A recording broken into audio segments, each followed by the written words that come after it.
कि अगर हमारी सरकार बनती है तो हम सुपर पावर कमीशन बना करके राम मंदिर के फैसले को पलट देंगे। 500 साल के बाद भगवान राम का मंदिर बन रहा था।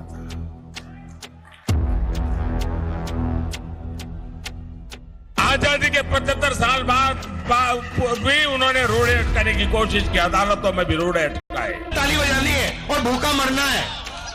पूरा चुनाव अब तो राम भक्तों और रामद्रोहियों के बीच में बंट करके रह गया है। जब बुलावा आता है तब जाएंगे हम, जब अपने आप मन करेगा हम जाएंगे, दर्शन करेंगे। आप कहें जबरदस्ती जाएंगे, क्यों जाएं हम जबरदस्ती? चुनावी राजनीति की गगनचुंबी अट्टालिकाओं पर कौन कौन से मुद्दे टंगे हैं? उठती चढ़ती गिरती लहर में कौन से चेहरे किस भाव में रंगे हैं? दृश्य पर दृश्य बदलते हैं, दांव पर दांव चढ़ते हैं, दावे खूब हैं। इंडी गठबंधन के नेता अपने तरीके से तस्वीर दिखा रहे हैं, सत्ता पक्ष के नेता अपना नजरिया समझा रहे हैं और अयोध्या में रामलला ये सब देख मुस्कुरा रहे हैं।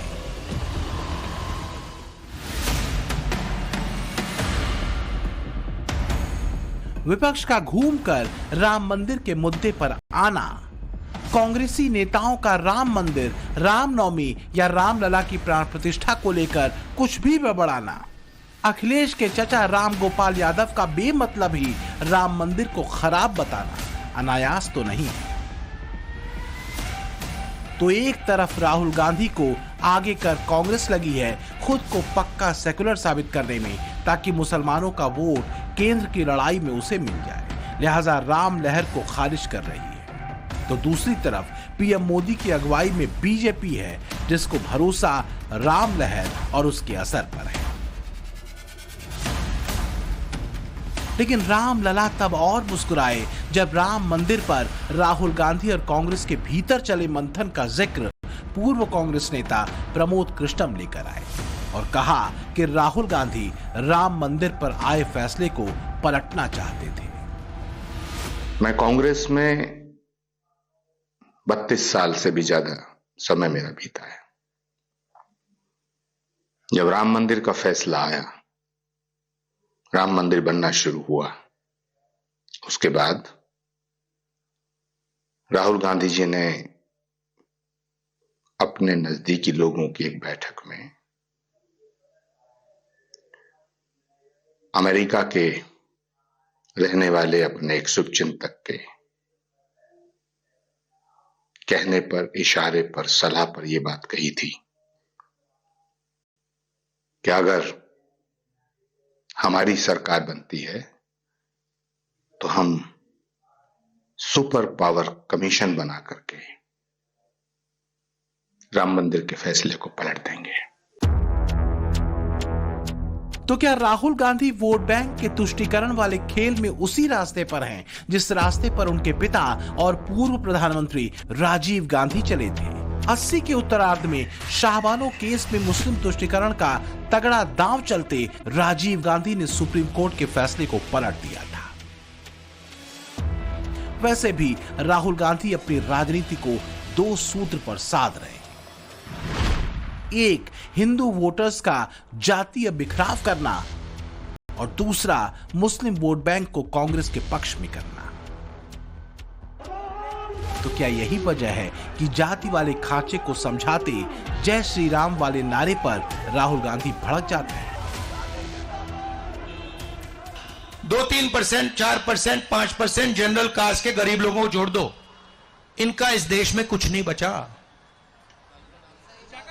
इनको बस या थाली बजानी है या मोबाइल फोन दिखाना है, घंटा बजाना है, ताली बजानी है और भूखा मरना है। आप सो गए हो, आपने बात मान ली, आप हार मान गए और 24 घंटा जय श्री राम, जय श्री राम, जय श्री राम।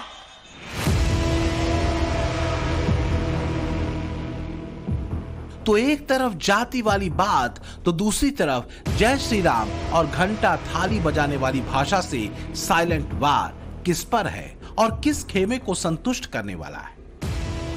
यही वजह है कि पीएम मोदी कह रहे हैं कि बीजेपी को 400 सीटें चाहिए ताकि राहुल गांधी और इंडी गठबंधन जिस मूड और मिजाज के साथ राजनीति कर रहा है उसे रोका जा सके, और उसका इरादा राम मंदिर पर बाबरी ताला लगाने का है।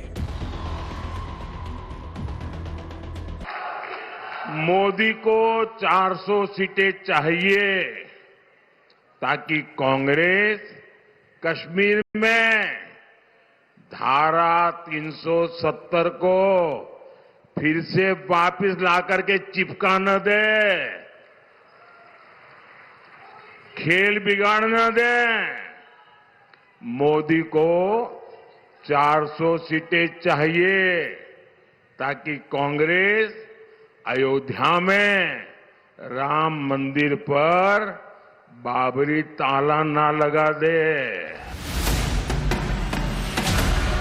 राम मंदिर को लेकर एक नरेशन कथित सेकुलर पार्टियों की तरफ से बड़े महीन तरीके से और ओवैसी जैसे मजहबी चाशनी में घुटी राजनीति करने वाले नेताओं की तरफ से सार्वजनिक मंचों से गढ़ा जाता रहा है, वो ये कि मुसलमानों के साथ अन्याय हुआ है। ये भी एक तथ्य है कि कांग्रेस राज में राम मंदिर के फैसले को लटकाने अटकाने की भरपूर कोशिश हुई।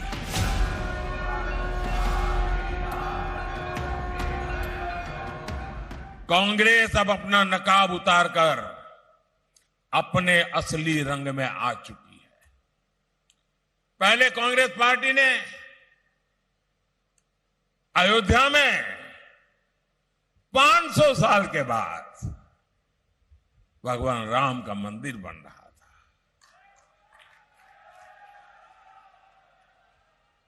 आजादी के 75 साल बाद भी उन्होंने रोड़े अटकाने की कोशिश की, अदालतों में भी रोड़े अटकाए। लेकिन ये मेरा सौभाग्य है, आपके आशीर्वाद है, अयोध्या में भव्य राम मंदिर बन गया। लेकिन जब उसके प्राण प्रतिष्ठा में उनको निमंत्रण दिया, उसको भी उन्होंने ठुकरा दिया। कांग्रेस ने कहा है, उनके अध्यक्ष ने कहा है कि उसका मकसद भगवान राम को हराना है। अयोध्या, राम मंदिर, रामलला, इन शब्दों से इंडी गठबंधन और कांग्रेस के नेता ज्यादातर असहज हो जाते हैं। कांग्रेस के भीतर तो ऐसे नेताओं की लंबी फहरिस्त है जो अवध में राम भजन को गए तो फिर पार्टी ने उन्हें बाहर ही कर दिया, या उनको ऐसे परेशान किया गया कि वो खुद किनारे हो लिए। प्रमोद कृष्णम से लेकर गौरव वल्लभ और छत्तीसगढ़ की सीनियर लीडर राधिका खेड़ा तक की कहानी एक है। मैं वहाँ दर्शन करने से अपने आप को रोक नहीं पाई, लेकिन वहाँ जाने का विरोध इस कदर मुझे सहना पड़ेगा, मैंने अपने जीवन में कभी नहीं सोचा था। मेरे साथ छत्तीसगढ़ प्रदेश कांग्रेस कार्यालय में अभद्रता हुई, मुझे वहाँ पे धक्का मुक्की करी गई, कमरे में बंद कर दिया गया, लेकिन मेरे साथ न्याय नहीं हुआ। मैं चीख चीख कर गुहार करती रही, छोटे से लेकर सबसे बड़े शीर्ष नेतृत्व तक गुहार करती रही, लेकिन मुझे न्याय नहीं मिला। और सिर्फ इसलिए नहीं मिला क्योंकि मैं राम मंदिर होकर आई, मैं राम लल्ला के दर्शन कर कर आई, और मैं अपने आप को इस बात से रोक नहीं पाई। ऐसा लगता है जैसे राम मंदिर के मुद्दे पर 24 का रण दो पाले में बदल चुका है। एक तरफ वो खड़े हैं जो राम भक्ति और राम मंदिर से एक सियासी लहर उठाने की जुगत में हैं, तो दूसरी तरफ वो हैं जिनकी कोशिश राम के नाम से भी बचने की है। अयोध्या, राम मंदिर वगैरह की बात तो छोड़िए, और वो सिर्फ इसलिए क्योंकि वोट बैंक गड़बड़ा न जाए।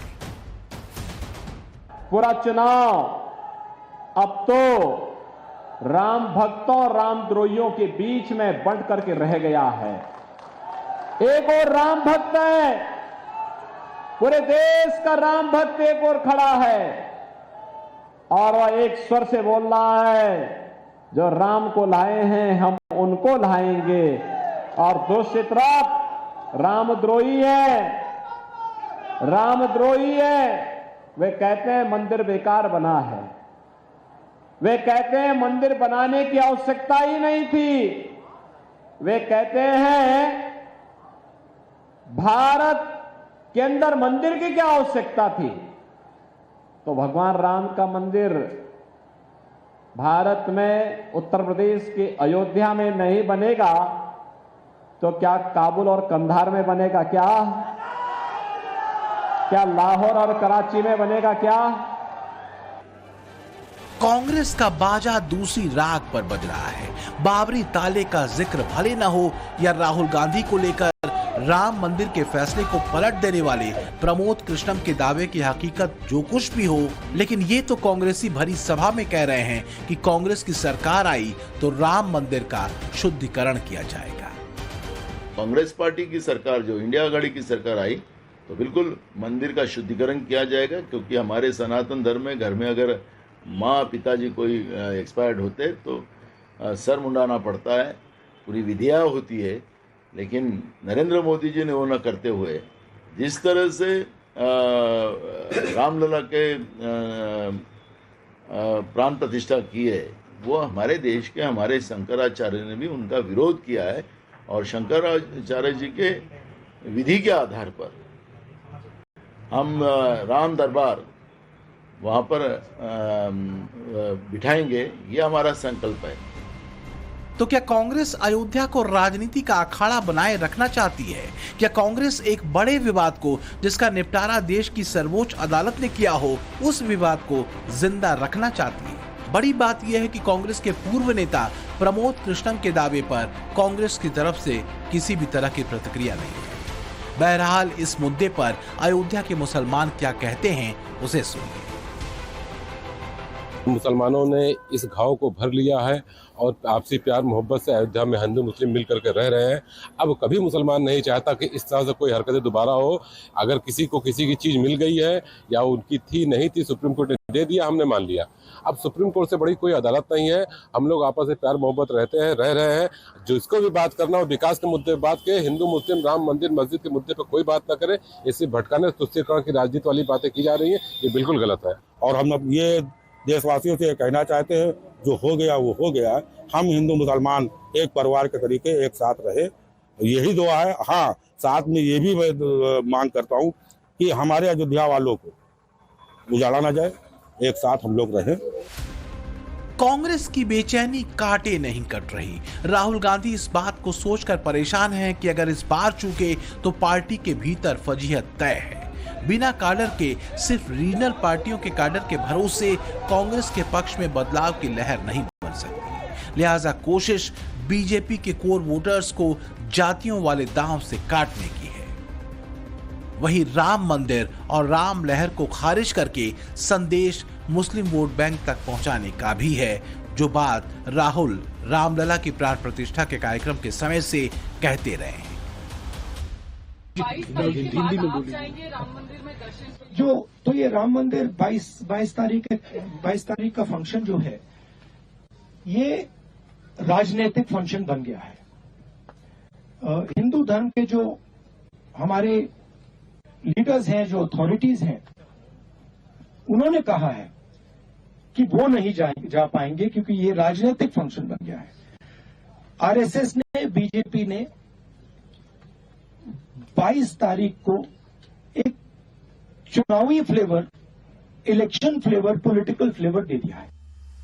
अगर 22 जनवरी का कार्यक्रम बीजेपी का था तो उसके बाद तो अयोध्या जाया जा ही सकता था। लेकिन सच यह है कि राहुल गांधी या गांधी परिवार का कोई भी सदस्य अब तक राम मंदिर दर्शन के लिए नहीं गया है। यही बात अखिलेश के साथ भी है। वहीं राम की अयोध्या में राम राग में रमी भीड़ और कुछ दिन पहले ही अयोध्या में मोदी के रोड शो को देखकर अयोध्या वासी गदगद हैं। बीजेपी को उम्मीद यह है कि अगले बच्चे चुनावी फेज में भी भव्य राम मंदिर में विराजे मुस्कुराते रामलला मोदी के मिशन 400+ के लक्ष्य को सिद्ध करेंगे, क्योंकि 500 वर्षों बाद रामलला राम मंदिर में विराजमान हुए हैं और बीजेपी का करीब 3 दशक पुराना लंबा संकल्प सिद्ध हुआ है। तो कहीं ऐसा तो नहीं कि रामलला से विपक्ष की दूरी 24 के मैदान में उसे भारी पड़ जाएगी? तुष्टीकरण वाला दांव जमीन पर चित तो नहीं कर देगा? आज की डेट में लोगों को बांटना, विभाजन करना और किसी भी इस तरीके की बातें करना देश में जो है विकास के रथ पे बाधा बनने का काम है। राहुल गांधी आ ही नहीं रहे, राहुल गांधी को कोई चाहता ही नहीं है कि प्रधानमंत्री बने, और ये चाहते हैं कि इतना राम मंदिर बंद करवा देंगे, ये करवा देंगे। नहीं, कुछ नहीं होगा। जो मोदी सरकार जिस पर भगवान राम की कृपा होती है उस पर सभी की कृपा। जो जिस नेता को ये नहीं मालूम है कि आलू कहाँ पैदा होंगे, वो राम मंदिर के बारे में क्या जाने।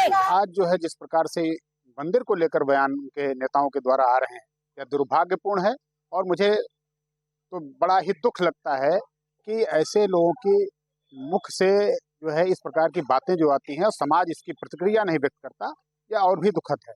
उनको मान लेना चाहिए, समझ लेना चाहिए कि उनका दिन अब पूरा हो गया है। लेकिन कोशिश संतुलन बिठाने की भी है। कहीं ऐसा न हो कि एक वोट बैंक के चक्कर में बड़ा वोट बैंक छिटक जाए। प्रियंका गांधी ने रायबरेली में मंदिर जाकर महादेव के दर्शन किए, तो कन्नौज में अखिलेश यादव ने शिव साधना की।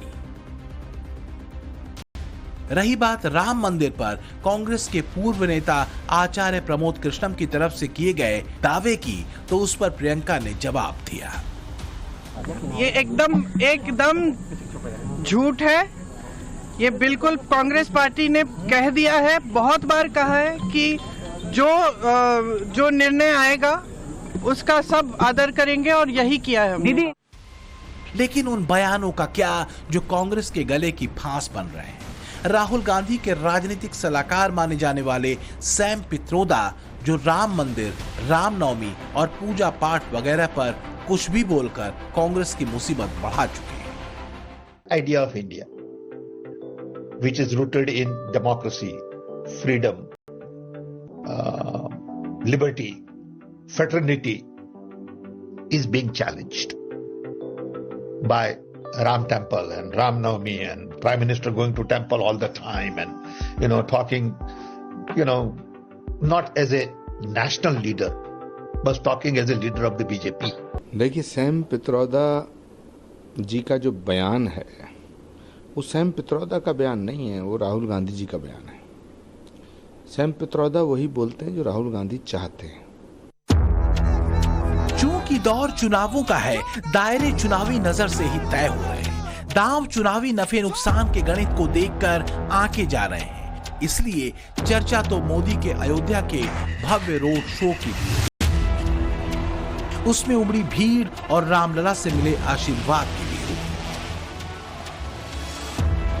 लेकिन कुछ बातें तो तय हैं। चुनावी माहौल में मोदी के अयोध्या जाने से ही संदेश कहीं गहरे तक उतरेंगे, जो सांस्कृतिक गौरव के मंत्र से जुड़ते हैं, विपक्ष की जातीय राजनीति की काट के तौर पर खड़े होते हैं, सनातनी एकजुटता का संदेश देते हैं और अनकहे ही राम मंदिर निर्माण के संकल्प सिद्धि का दावा करते हैं।